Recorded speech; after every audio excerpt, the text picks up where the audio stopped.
Coogs house. The number 3 Coogs knock off Oral Roberts in a big way by 83-45. God, I can't even count that high. To go 3-0 to start the season. A dominant start to the Hoops season. You are Locked On Cougs, your daily podcast on the Houston Cougars, part of the Locked On Podcast Network, your team every day.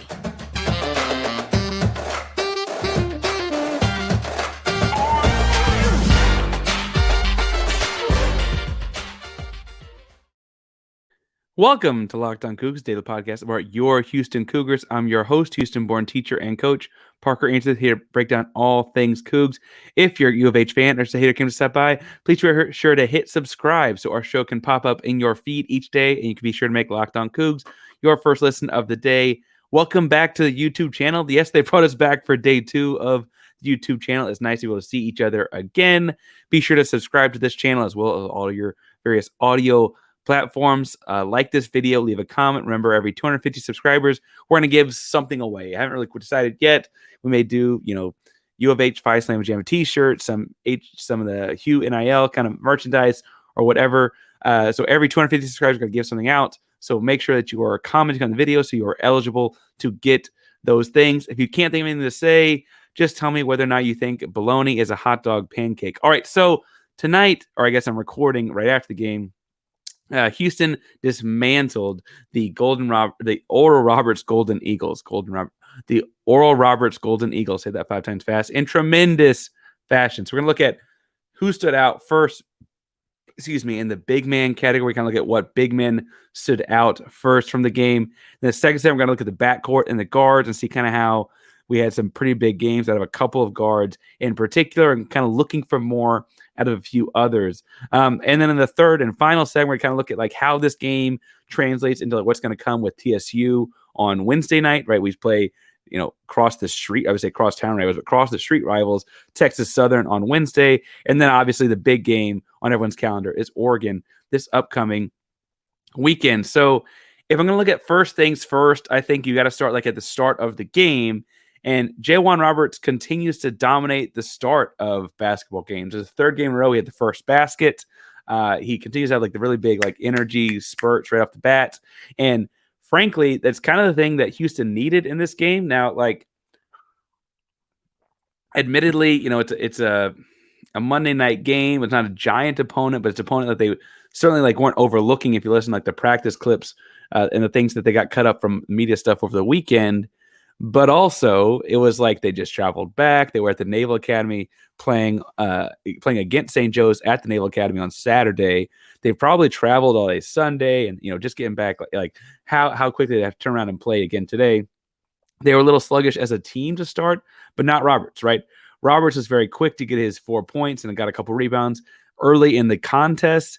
But more importantly, he was all over the game. His imprint was left all over the game defensively. I've mentioned before, I know Coach Sampson keeps track of tips, meaning how many times do you get your hand on the basketball and deflections, or tips that could be steals, or tips that could be blocks, or tips that could be rebounds. I don't have his stats for that in front of me because that's obviously an internally kept stat. Again, shout out Sampson. I'll plug it. I think it's a good stat, and I will plug that thing if you give it to me. But I'd imagine that Jamal Roberts' tip number was really, really high. I feel like he was in on a lot of rebounds, and frankly, a lot of his tip rebounds landed in his teammates' laps. And also, his tip rebounds, kind of frustrated a lot of the bigs for Oral Roberts, right? The other big that I think we all expected, big thing coming out of, no pun intended, but expected big things coming into this game was Jarace Walker. Walker's coming out of a really, really good game on Saturday, and he struggled with foul trouble early. He never really got in a rhythm on after that, right? He had 2 fouls in the first 4 minutes. It's ooh, buddy. And he just didn't seem as aggressive offensively after that. He didn't get in the lane, get those floaters like he did last Saturday. He didn't get in a rhythm shooting the 3-ball either. He had a couple good looks, just didn't go in. But defensively, once he came back in, he really didn't seem shaken. And I think that's probably more important for his role on this team. Houston's got a good roster. They can find ways to score around him when he's not in there or not scoring the basketball. But what Walker's going to do that makes this team a championship contending team is guard positions 2 through 5 at least. And he did that very, very well on Monday night. Well, his offense never really came back. I don't know how much I'm worried about that. And I was encouraged that you think about a young guy getting foul trouble early. Would he come back in and like be tentative defensively because they won't get that third foul? And he was not. I think that showed incredible level of maturity. My note for Reggie Chaney on big man, he came in initially for Roberts, and then Walker's foul trouble meant that actually he was more or less coming in for Walker because about 10 seconds later, Roberts is back in the game. My note for Reggie Chaney, big man to come in the game, first guy off the bench is, quote, energy guy, dunks. Enough said. Now, I know that realistically it's probably not like a satisfactory answer for like, what's Parker's analysis on Reggie Chaney's basketball game? And he is an energy guy, but truthfully, it was just like he came in, he made a couple of like highlight type contests, a highlight type dunk, and a couple of highlight type rebounds. And suddenly it's like, oh, we're more athletic than them. Let's keep this thing rolling, right? He was just a sprinter down the floor. And there's a couple different times that his effort in sprinting down the floor took away coverage that opened up something for somebody else. So like he'd be sprinting to the right block. Defenders follow him. It opens up a drive to the left side of the lane, right? Or it collapses the defense because to make sure they don't give it a dunk. And then someone's open for a three or whatever, right? Like he did those kinds of things as well. But the big man that we like have to talk about tonight, or today, I should say, after Monday night's game is Jarace Francis. Now, Jarace Francis is typically the, as I'm talking about this, the fourth big, right? If we think about like starting two kind of bigs as Walker's this quasi big or whatever. But Francis, in just 16 minutes, had 11 points, 11 rebounds. He was all over the floor defensively. He was getting his hands up in the air, and like super, super long arms are super, super frustrating for Oral Roberts, right? And so honestly, I felt like Jarace Francis like kind of was one of the most important parts of this game. And it's weird to think like single players could be that important in a game where they won by, almost 40 points. But at the end of the day, it also feels like, there were stretches where like they shrunk it from 30 to 20, and it was like, can they make a run to shrink it to 12? And Jarace Francis was like, no, you won't shrink it to 12, right? Or, they'd kind of get some momentum going, and he'd grab a big rebound and kick it ahead for a fast break, and he might have like a hockey assist or whatever, and all of a sudden it's like, oh, Houston has guys coming off the bench that does this. They're really in a great position. And I obviously 11 points, 11 rebounds in 16 minutes would be good for anyone, right? It's especially, it's especially good to see it coming out of JVA because it's good to see guys like contribute because we will need him at some point. Walker will be in foul trouble at some point in a key game, right? Juwan Roberts probably will too. Reggie Chaney is an explosive guy, but he's kind of boom bust. Having a Jarace Francis coming off the bench is so, so key to this Houston Cougar team. And just like the fact that Sampson has that in his wheelhouse and just has that kind of in his back pocket is tremendous. Now, obviously, Houston played it fairly safe down the stretch and like got into like the Ryan Elvin portion of the game, that kind of stuff. But those are the four bigs that really left their imprint on this game. And speaking of being safe, let's talk about this episode being brought to you by Simply Safe. Did you know that over the holidays, property crimes like burglaries and package thefts spike nationally? That's why our friends at Simply Safe Home Security are offering 50% off their award-winning security system so that more families can feel safe and secure the holiday this season.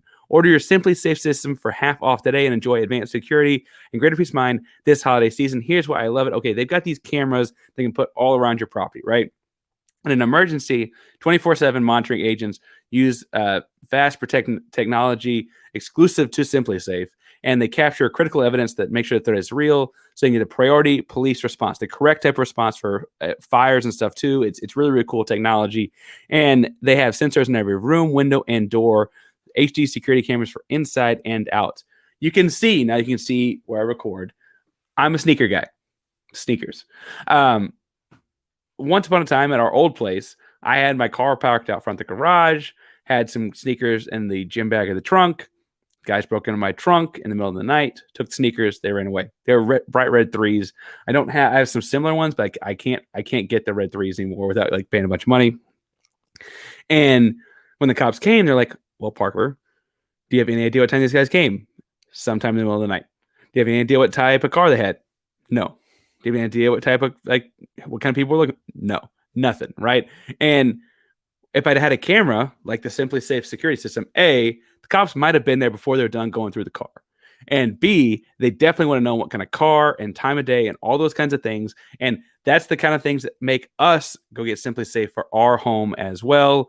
Don't miss your chance to save big on the only secure system I'm going to recommend. Get 50% off new Simply Safe system at simplysafe.com/lockedoncollege. This is their biggest discount of the year, so don't wait. That's simplysafe.com/lockedoncollege. There's no safe like Simply Safe. Now, if we're going to look into like the guard play from this game, I think it's, we got to start with Jamal Shead because Jamal Shead is the point guard. And I'm taking a little heat on Twitter because I mentioned I don't think this was his best game. Now, I'm not going to back down from that. I think in the 3 games that we've played the Houston Cougars this season, that was kind of his 3rd best game, right? That's the way things go. And also, like, I think we got to contextualize how well he played in the first 2 games. Coming in on Monday night, he had 17 assists and 2 turnovers. For a point guard, that is Hall of Fame level good, right? Just simple stats, assist turnover ratio, 17-2 is Hall of Fame level good. Monday night, he had 3 assists, 2 turnovers. That's like above average, right? Like it might even be average, right? Like I heard a college coach one time say good is 3-1, right? So like theoretically, he's kind of just had a come down to earth kind of game offensively. Didn't have a bunch of points, right? And that's fine. That's totally fine. He's allowed to come back down to earth, especially in like the early part of the season, those kinds of things. What I was impressed by was having a rough offensive day did not deter anything that Jamal Shead did defensively. Jamal Shead was still getting his hands up in people's faces. He was still getting his chest up in people's chests. He is still working people off the 3-point line. And he did a great job of contesting 3-point shots without being out of control. Oral Roberts likes to shoot 3-point shots, right? They really they shot, 38 3-point shots in 40 minutes tonight on Monday night, right? Now, that's a lot of 3-point shots considering like how many more shots, we'll get the rebound number stuff in a second, like Houston had, right? So you think about that's like a 3-point shot a minute, and they don't even necessarily have a possession every minute, right? That's a lot of 3-point baskets shot by them. And he's contesting without leaving his feet, without being out of control, and without being like undisciplined the entire time. He drove their star guard, Oral Roberts, Max Amba's nuts, right? He drove that guy nuts. He had an awful game relative to his norms because of the defensive pressure. And I'm really happy to see that Jamal Shead was not thrown off defensively when it would have been totally normal to sulk in his first bad offensive game of the season. Meanwhile, his backcourt teammate, Marcus Sasser is a stud. I mean, this guy is a bona fide NBA basketball player. It's a really privileged to watch him play, right? I guess a critic or an NBA scout may be like, well, Parker, he's like a 6'1", maybe 6'2" shooting guard, and that's going to take the right situation and so on. And that's fine. You can say it all you want. I can sit there, I'll sip my tea, and we'll sit there and talk about how, like, that's fine. You can take him. You don't have to take him. I'm taking him every time. In the first half alone, I wrote down 3 different, this guy is an NBA guard type of moves he had. First series I thought of when I was, putting this together was he had one moment, he had step back 3 at the top of the key, right? Step back 3, lost the defense, step back, wet. Next play, he had a steal on that led to his own fast break dunk. Boom, boom, back to back. Now, that's an NBA play in itself, right? Back, like making 3 plays. So getting 3 plays to like kind of swing the momentum your way. Doing that on your own means you're ready for the next level, right? Obviously, at like a few minutes later, like at the 7-ish minute mark of the first half, he goes off a high ball screen with the 5. I believe it was Chaney at the time. And he kind of goes off with his left hand and kind of goes to the middle of the floor and then weaves back to his right hand and gets the right block down by the basket and then gets the defenders up above him in the trees. And like you would tell a young guard not to go up in the trees, right?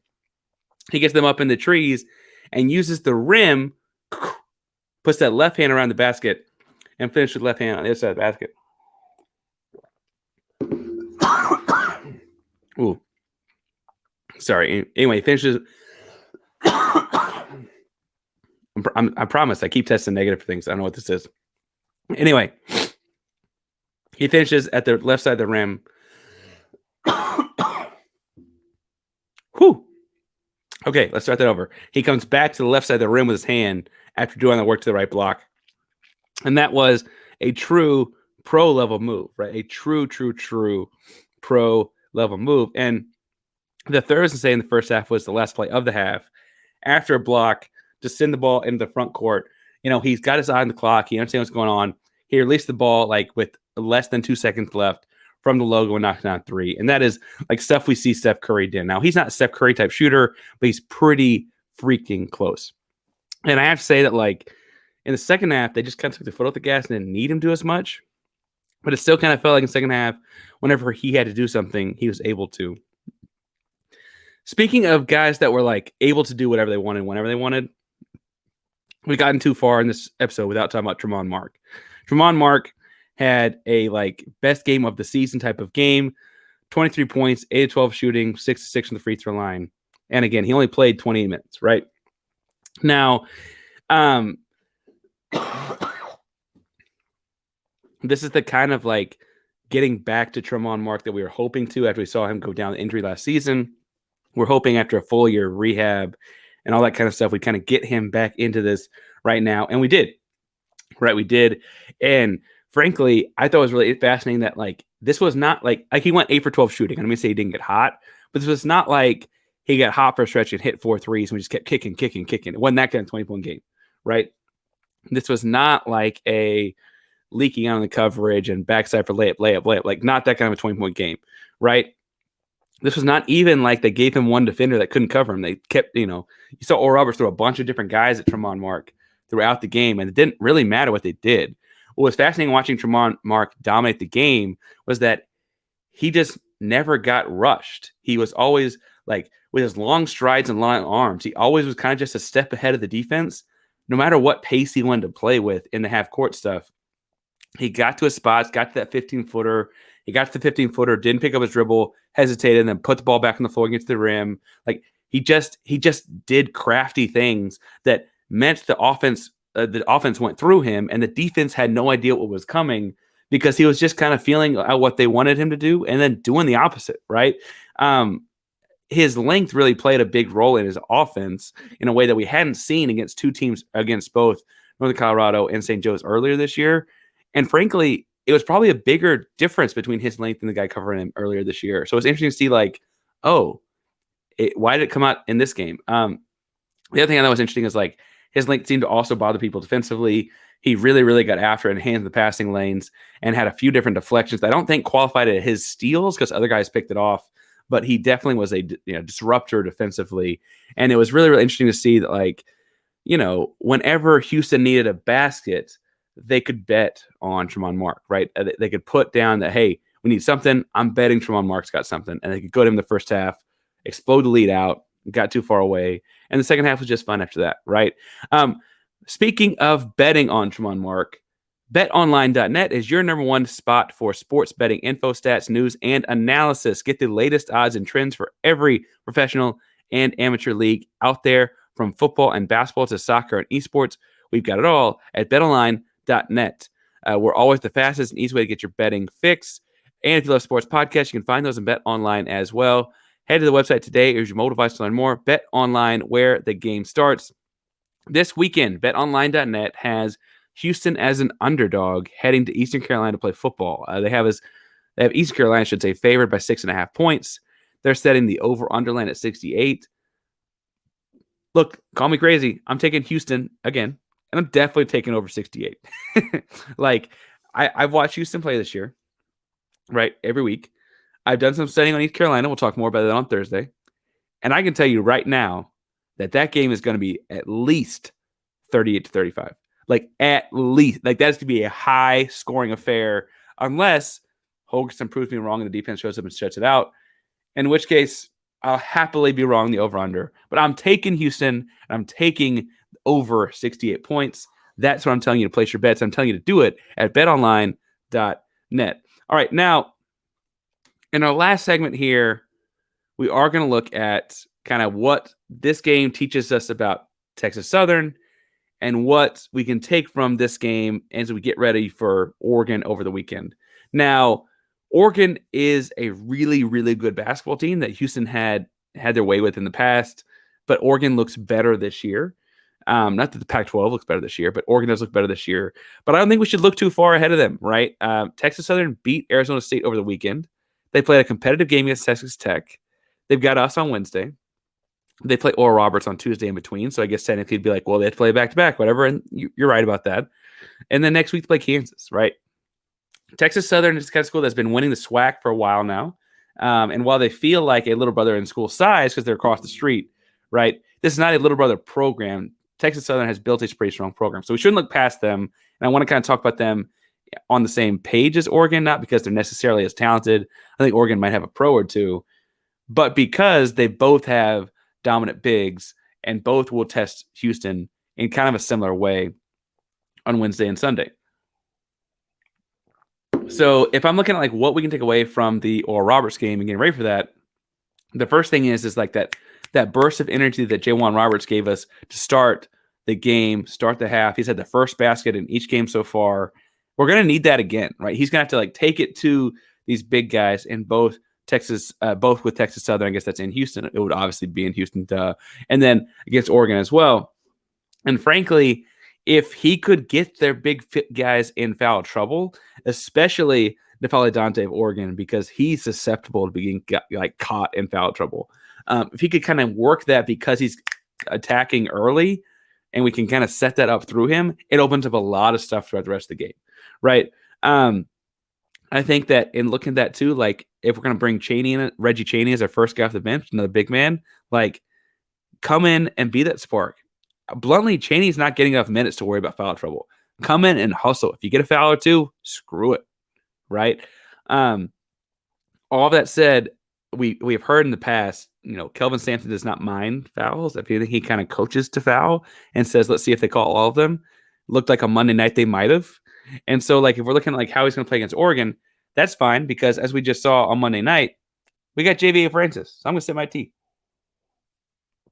We got JVA Francis, and we ain't worried about it. We got plenty of dudes back there. You haven't even seen Darius Bowser. That's a fifth-year senior, right? Like Houston is ready for this kind of game, but it's going to take energy and effort plays out of those big guys, and that's going to be really, really important in those games. And I like that we saw that last night on Monday night against Oral Roberts. I like that we can see the trend in that direction. And Jarace Roberts, I know he got thrown off a little bit in the Monday night game, but we've seen him stretch the floor as a stretch big.